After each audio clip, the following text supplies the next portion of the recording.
À la deuxième journée du championnat régional de handiping, les matchs sont encore pas mal débridés mais un peu plus maîtrisés. Debout, sourd ou en fauteuil, les concurrents s'adaptent de plus en plus aux règles et techniques du jeu. Moi, je trouve les super, on a une bonne ambiance, on a une bonne équipe et puis ils envoient ce qu'ils vont envoyer. Hein. Et chez les sourds, ça envoie plutôt du lourd. Au match, moins gêné il est vrai pour se déplacer aux deux coins de la table, contrairement aux pongistes en fauteuil roulant qui doivent vraiment composer entre le handicap et tous les paramètres, les zones du jeu.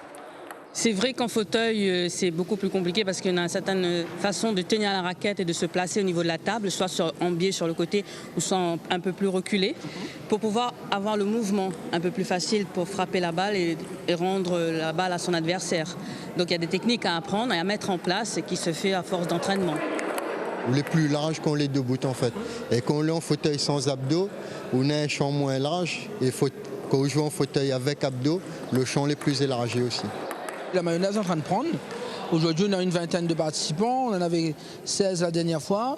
Sur des créneaux de club, par exemple à Saint-André le mercredi, on fait le plein. C'est en train de se lancer un petit peu sur toute l'île, notamment à la Possession ou à Saint-Pierre.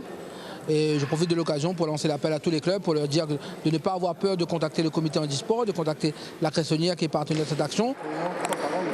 Dans la masse, il y a le loisir et pour nous, c'est un championnat régional, un championnat de France et voire plus. Et j'aimerais que nos athlètes s'accrochent à ça. Il y en a pas mal déjà. Hein. Aujourd'hui, vous voyez, il y a à peu près 18, donc ce qui veut dire qu'il y a encore d'autres clubs qui ne sont pas présents. Au terme de cette deuxième journée de championnat, on connaît un peu mieux les leaders de chaque catégorie. David Vidotte en fauteuil roulant, Gianni Préville chez les sourds et Yannick Alaguiri en joueur debout. Mais au final, tous étaient contents d'avoir promu un peu plus le handiping.